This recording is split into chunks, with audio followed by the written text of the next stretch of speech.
Tuvimos esta mañana al subsecretario de Trabajo, Hugo Barreto, en un momento de alta tensión laboral. El conflicto portuario inicia su primera mesa tripartita. Ahora, nada más, en un ratito, 9:30, está planteada la reunión tras un paro que movilizó, en primer lugar, a todo el sistema político, hablando de las pérdidas que tenía la industria y también a los trabajadores que tienen pérdidas cada vez que hacen un conflicto, pero de lo cual poco se habla.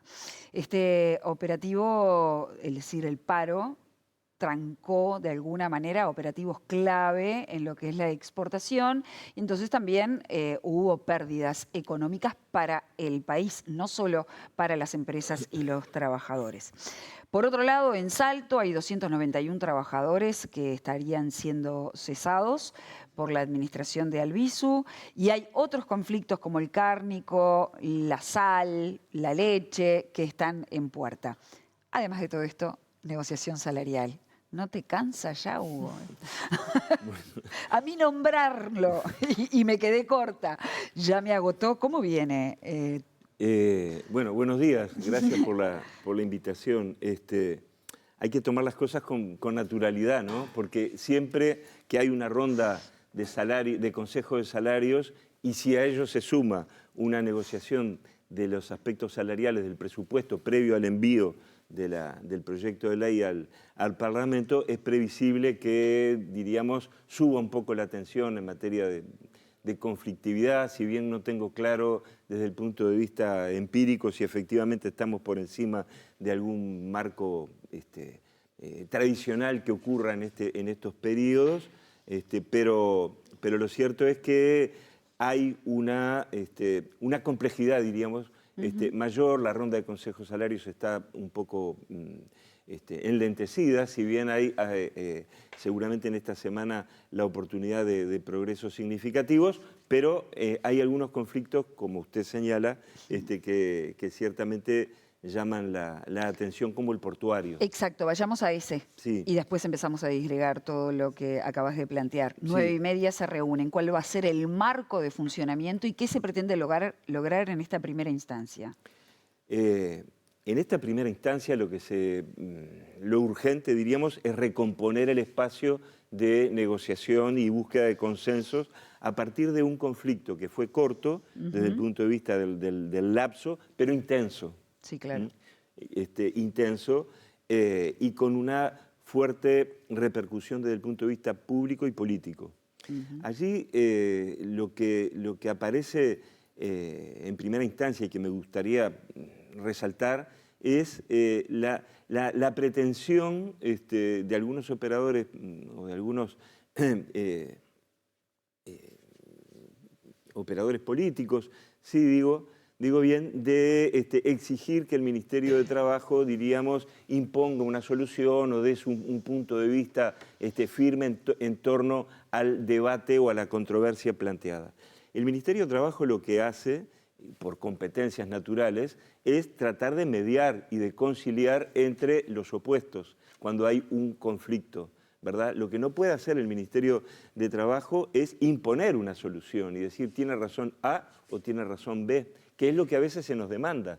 Y entonces dicen, bueno, el ministro o el ministerio es inoperante porque no resuelve.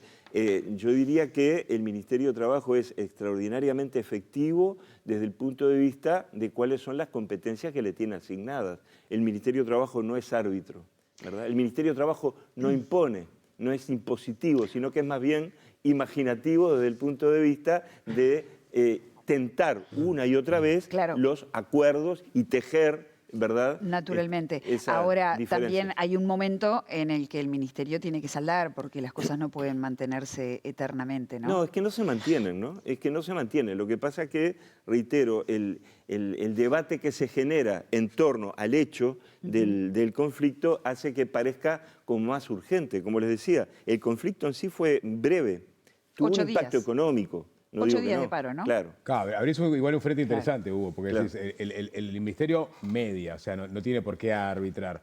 Pero sin embargo, cuando las partes dicen que están controvirtiendo convenios, por ejemplo, ¿no? Terminal de Cuentas acá del Plata, por ejemplo, dice que se viola una cláusula de prevención de conflictos y la cláusula de paz incluidas en el acuerdo de bipartito, que se firmó con el sindicato.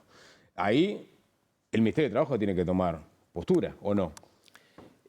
No necesariamente pública. Nosotros tenemos una opinión acerca de ese aspecto y de otros que se desarrollan en este conflicto y en otros, ¿verdad? Pero a veces para contribuir, diríamos, a la salida, no tenemos por qué, diríamos, hacer jugar nuestro punto de vista en torno a, por ejemplo, en el caso que tú planteas, si se violentó o no se violentaron las cláusulas de paz del convenio colectivo. ¿No se expresan ustedes sobre ese tema? Nosotros no nos expresamos sobre ese tema porque entendemos que si si expresáramos nuestro punto de vista sobre él mismo, no estaríamos contribuyendo a lo que son las competencias que nos tiene asignadas la norma, la ley, para dar o para contribuir a una solución del conflicto. Eso no quiere decir que en alguna otra oportunidad nosotros no podamos efectivamente manifestar que el convenio se violó o no se violentó, o no, ¿verdad? ¿Pero quién vela por que no se violen los convenios? En última instancia, el reclamo es de índole judicial. En última instancia, y de acuerdo a la normativa vigente, toda denuncia, o sea, toda rescisión de un convenio colectivo por entenderse por una de las partes de que la contraparte lo ha incumplido, tiene que tener una resolución de tipo judicial. Esto lo dice una norma. Pero primero se hace la denuncia frente al Ministerio de Trabajo, Primero, ¿no? en general, se trata en el ámbito del Ministerio de Trabajo sin que el Ministerio de Trabajo tenga la potestad de pronunciarse desde el punto de vista de que si fuera un fallo. O sea, el Ministerio de Trabajo, reitero, no arbitra en ese punto de vista. Trata, sí, de acercar las partes y quizás expresar sus puntos de vista en el ámbito reducido de la negociación. Pero a veces cuando... Perdón, ¿expresaron su punto de vista en el ámbito reducido? O sea, sobre este punto en particular. En este punto todavía no lo hemos hecho. No lo tocaron. No, todavía no lo hemos hecho. El diputado colorado Felipe Schipani proponía que se declarara la esencialidad del servicio en el puerto. ¿Era pertinente? Finalmente no sucedió, porque bueno, se acercaron las posiciones, pero ¿era pertinente? O sea, ¿en qué momento debería decretarse la esencialidad en este caso? Para considerarse un servicio esencial, es esencial o no, nuestro país, la práctica que tiene, que es una práctica muy saludable, yo diría, muy correcta, es buscar en los que son los pronunciamientos del Comité de Libertad Sindical de la OIT, ¿verdad?, acerca de si un servicio es esencial o no. Esto merecería una explicación mayor seguramente, pero todas las resoluciones, que no son decretos, todas las resoluciones de los ministerios de trabajo, históricamente, si ustedes van a los considerandos, siempre hacen referencia a si el Comité de Libertad Sindical de la OIT considera que es esencial o no. En este caso, en principio, porque esto también admite graduaciones, en principio los servicios portuarios no son servicios esenciales, en principio. Porque hay también criterios del Comité de Libertad Sindical de que cuando ciertos conflictos en algunos sectores estratégicos o de importancia trascendental, como dice la OIT, se extienden en el tiempo, entonces, en principio no son esenciales, pero la extensión puede determinar que sean esenciales. Entonces la respuesta es, en principio no, pero... ¿Y cuál sería esa extensión que para empezar, no sé? No está fijada, no hay una prescripción, porque les reitero, el punto tiene que ver con criterios de tipo general.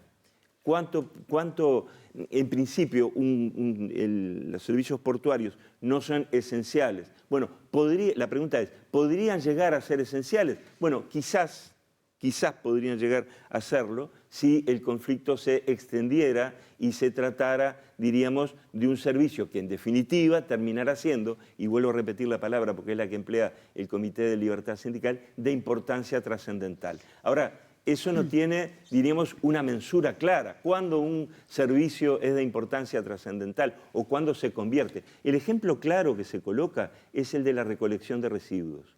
La recolección de residuos, en principio, no es servicio esencial, pero diríamos, la prolongación de un conflicto en ese sector de actividad hará necesaria, a la larga, que se declare como esencial. Pero afectar una cadena productiva, por ejemplo, es, digamos, en el largo plazo, o sea, gente que produce, que tiene que sacar su producción por el puerto y durante un buen tiempo no lo puede hacer, eso en algún momento se convierte en algo esencial, o sea, que esa gente pueda acabar con su cadena de negocios. Hay casos en que la misma naturaleza del producto que se pretende exportar o importar pueda generar que sea necesario, diríamos, sacarlo del puerto o terminar el proceso, como usted dice. Reitero, son casos muy puntuales y hay que estar al caso concreto para valorarlo en el momento en que efectivamente se plantee o se pueda llegar a producir una situación de ese tipo. Bueno, Cuesta mucho en estos casos, cuando los servicios no son esenciales en sí mismos, por ejemplo el CTI, cuando no es esencial en sí mismo, el caso del puerto, cuesta mucho entonces encontrar cuáles son los parámetros desde el punto de vista de la magnitud y del punto de vista del periodo considerado en que pueda considerarse que es servicio esencial. Y aún en ese caso, seguramente vamos a encontrar opiniones que digan que son desde ya esenciales y otras opiniones que digan no es esencial en ningún caso, ¿verdad? Entonces, hay allí un espacio que la autoridad pública, en ese caso el Poder Ejecutivo, el Ministerio de Transporte, por ejemplo, podría llegar a pedir servicio esencial en el caso del puerto, pero hay que analizar el punto preciso, porque, reitero, en principio no lo son. Pero quiero remarcar esto en principio. Está claro. Hay un tema así de alta sensibilidad, que es que los operadores penitenciarios anunciaron para este miércoles, si es que no tienen respuestas concretas a sus reclamos, un paro nacional en un área hipersensible, que yo no sé si formalmente es esencial o no, pero en esencia lo es. Y dejarían a un solo operador en cada centro penitenciario. Estamos frente a un problema. ¿Ustedes desde el Ministerio tienen algún tipo de contacto con esto o todavía no ha llegado al Ministerio y está en el Ministerio de Negociaciones con su otro empleador estatal, que es el Ministerio del Interior?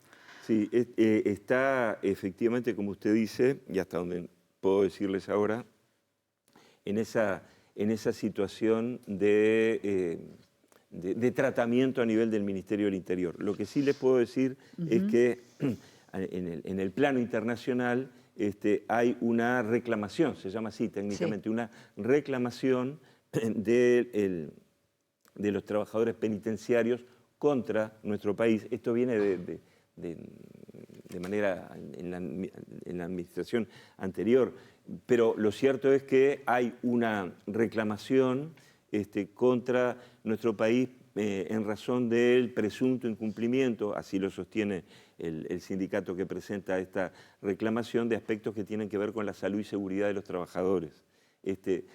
Nosotros desde el Ministerio de Trabajo estamos trabajando en conjunto con el Ministerio del Interior porque tenemos que dar una respuesta al organismo internacional, en este caso a la OIT, acerca de este reclamo. Es un reclamo, admito, bastante complejo y que tenemos que estudiar con precisión para que el gobierno efectivamente contribuya desde el punto de vista de la resolución de esta diferencia en este organismo internacional rector, diríamos, de lo que son los derechos fundamentales de las personas que trabajan. Ellos vienen pidiendo que se declare insalubre el trabajo en las cárceles. Eso, más allá de las cuestiones técnicas o de definiciones, parece bastante obvio, según cómo viven los propios presos en las cárceles, también saber que es un trabajo insalubre. ¿Cómo lo pondera el Ministerio de Trabajo? Bueno, la declaración de insalubridad justamente debe responder a criterios técnicos.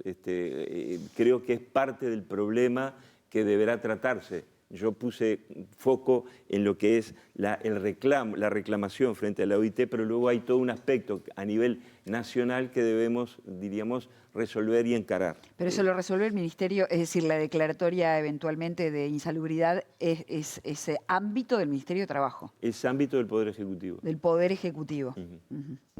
Decía, no, Barreto, decías que, no sé si ibas a... No, dale. Que esta conflictividad se da en el marco de una nueva ronda de consejos salarios, de discusión presupuestal, que no tenés claro si comparativamente, en términos relativos, estamos en una conflictividad similar a otras instancias similares de otros años hacia atrás. Pero ¿cuál es tu percepción? O sea, ¿cuál es tu percepción en función de que hay un gobierno de izquierda que se espera que tenga, digamos, eventualmente mayor afinidad para con los trabajadores que en otro tipo de gobiernos, o al menos alguna parte de los votantes así lo esperan? ¿Tú crees que hay mayor o menor conflictividad que en otros tiempos? ¿O es una sensación térmica? Porque lo manejaron, por ejemplo, de la la Confederación de Cámaras Empresariales, que estaban preocupados por la alta conflictividad en general.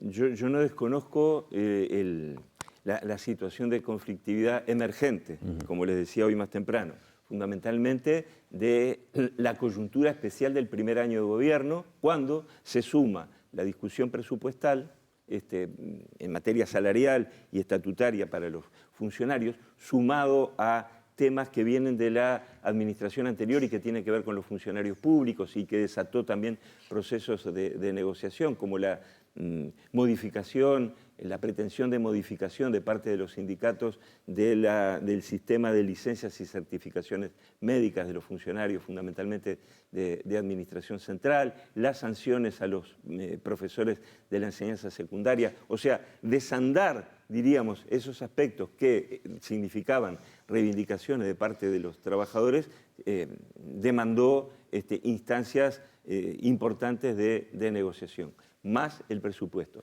y más la ronda esta de consejos de salarios que representa unas 180 unidades de negociación colectiva al momento. El proceso, como les decía, ha sido lento, no más lento de negociación, no más lento que en otros casos, que en otras experiencias. Hay que pensar que estamos ya en la 11ª ronda de consejos Sí, claro. salarios, o sea que tenemos una experiencia acumulada. Yo no juzgaría que estamos, diríamos, con un rezago importante respecto de lo que es la experiencia histórica. Y lo que sí aparece, fuera de esa conflictividad que uno puede entender como natural, admisible, previsible, etcétera, lo que sí aparece son algunos conflictos que llaman más la atención, que preocupan. El caso del portuario que ustedes han preguntado.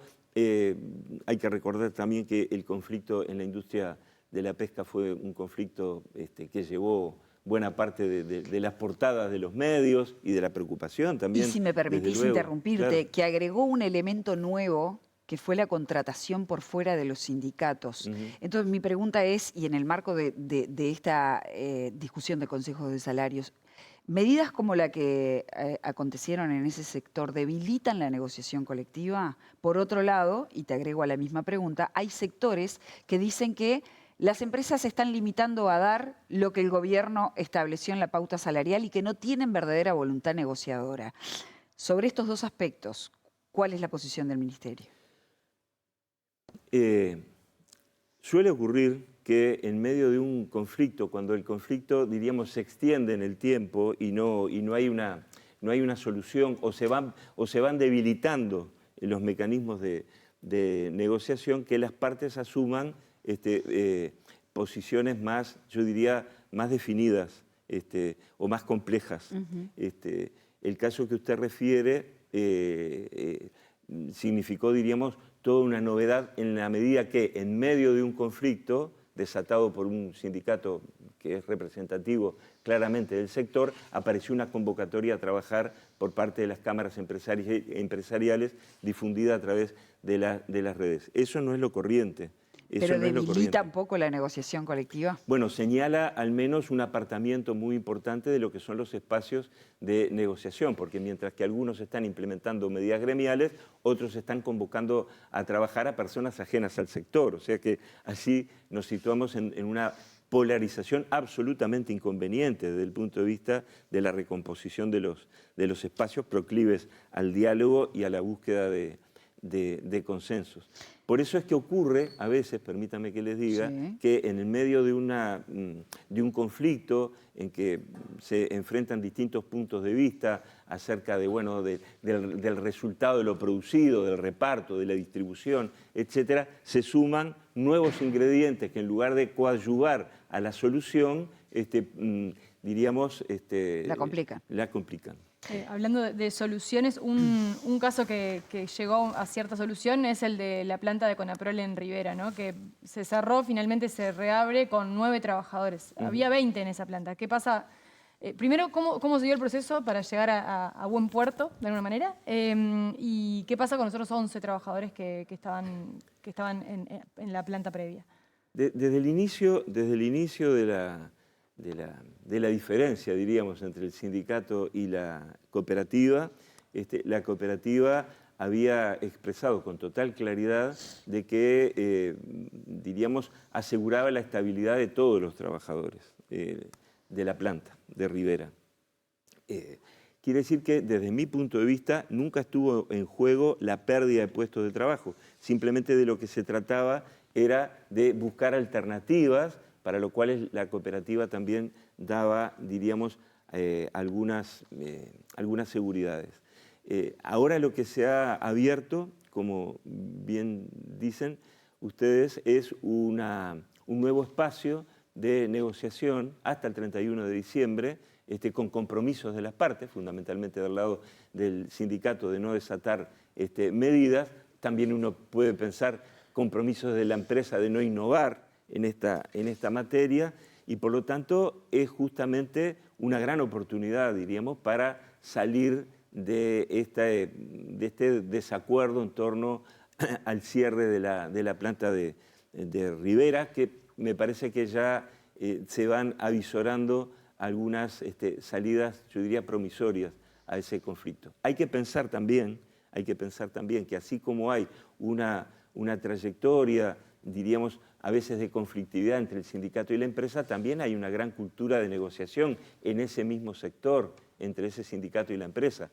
Hay representaciones absolutamente genuinas, desde luego del lado de la cooperativa, pero también del lado de los trabajadores. Y eso, diríamos, es un patrimonio muy importante en el sistema de relaciones laborales en el Uruguay, de que no haya, diríamos, cuestionamientos a lo que son la representatividad de los sectores. Cuando se ingresa, y no estamos libres de eso porque nos ha pasado, cuando se ingresa en un cuestionamiento a la representatividad de alguno de los sectores, diríamos, los caminos de solución del conflicto son mucho más complicados.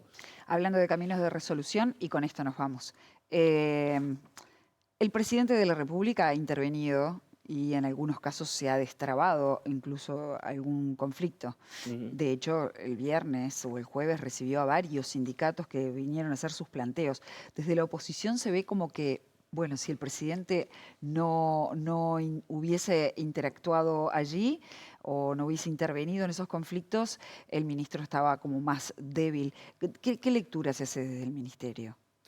No, de ningún modo. Me parece que esa es una muy saludable práctica, diríamos, desde la presidencia de la República, de recibir a los sindicatos, de recibir a las empresas que tienen algún planteo legítimo y razonable que hacer. Y vaya si es razonable conversar con el presidente de la República y su entorno acerca de una conflictividad que tenía muy preocupada, diríamos, a la sociedad en general y particularmente a los operadores más cercanos, a la cadena productiva, como decían hoy ustedes. Yo no lo entiendo como un signo de debilidad o de inoperancia desde el Ministerio de Trabajo. Que es lo que plantea la oposición. Sí, bueno, son opiniones, ¿verdad? Yo no las comparto mínimamente, porque entiendo que es una muy saludable, reitero, práctica democrática de escuchar a todos y de ir, diríamos, al meollo mismo del problema para conocer en el campo, en el territorio, como se dice ahora, cuáles son los principales perfiles de los problemas laborales. Me parece una práctica democrática impecable desde el lado de la presidencia de la República. ¿Pero ayuda a destrabar o no?